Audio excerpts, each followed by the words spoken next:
আজকে আমি আলোচনা করব এমন একটি জেলাকে নিয়ে, যে জেলা যেদিকে ডাক দেবে পশ্চিমবঙ্গের বুকে তাই হবে। ইতিহাস বলছে আজকে এমন একটি জেলাকে নিয়ে আলোচনা করব, সেই জেলা যে জেলা স্বাধীনতা আন্দোলনে ভারতবর্ষে স্বাধীনতার লড়াইয়ে দৃষ্টান্ত স্থাপন করেছিল।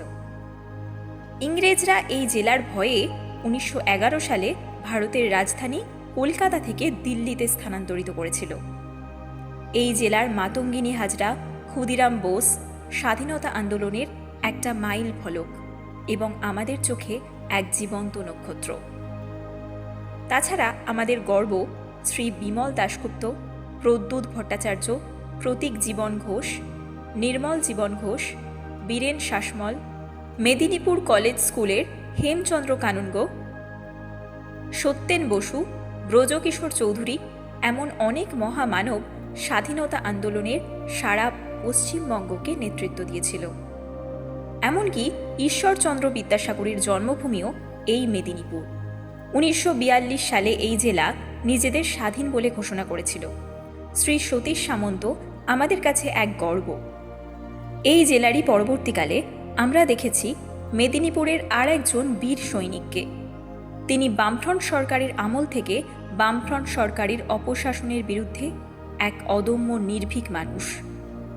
যদিও তাকে মহামানব বললে ভুল হবে না। তিনি আর কেউ নন, আমাদের এই পশ্চিমবঙ্গের বিরোধী দলনেতা, অনেকের কাছে মুক্তির যোদ্ধা, অনেকের কাছে বাংলার মুক্তির উদিত সূর্য শ্রী শুভেন্দু অধিকারীর পিতা শ্রদ্ধেয় শিশির অধিকারী। বামফ্রন্ট সরকারের অপসারণের বিরুদ্ধে তার লড়াই কখনো ভোলার নয়। পরবর্তীকালে তার সঙ্গে যোগ দেন তার সুযোগ্য পুত্র শ্রী শুভেন্দু অধিকারী। এই শুভেন্দু অধিকারীকে বাইরের কেউ তৈরি করেনি। শুভেন্দু অধিকারী হয়েছেন অধিকারী পরিবারের রক্তের জন্য।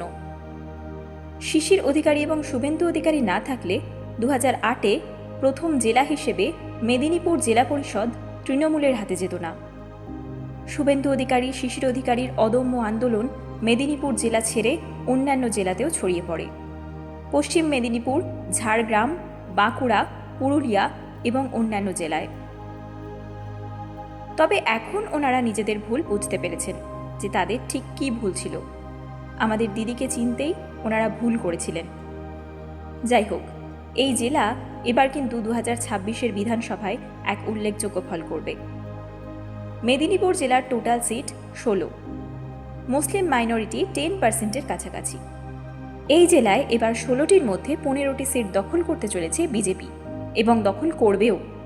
এই 15টি সিট আমি পরপর বলছি: তমলুক, পাঁশকুড়া পূর্ব, পাঁশকুড়া পশ্চিম, ময়না, নন্দকুমার, মহিষাদল, হলদিয়া, নন্দীগ্রাম, চণ্ডীপুর, পটাশপুর, কাঁথি উত্তর, ভগবানপুর, খেজুরি, কন্টাই দক্ষিণ এবং রামনগর। নমস্কার। শক্তিনগর আলো একটি সামাজিক সংস্থা। এই সংস্থার আঙিনা থেকে সমাজের উন্নয়নমূলক কাজ করা হয়। যে কাজগুলো সমাজের অবক্ষয় ডেকে আনে তার বিরুদ্ধে গর্জে ওঠে শক্তিনগর আলো। আমরা কোনো অর্থনৈতিক সহযোগিতা দাবি করি না, শুধু আপনাদের ভালোবাসা থেকে যেন কখনো বঞ্চিত না হই, সেই জন্য এই চ্যানেলটিকে সাবস্ক্রাইব করুন।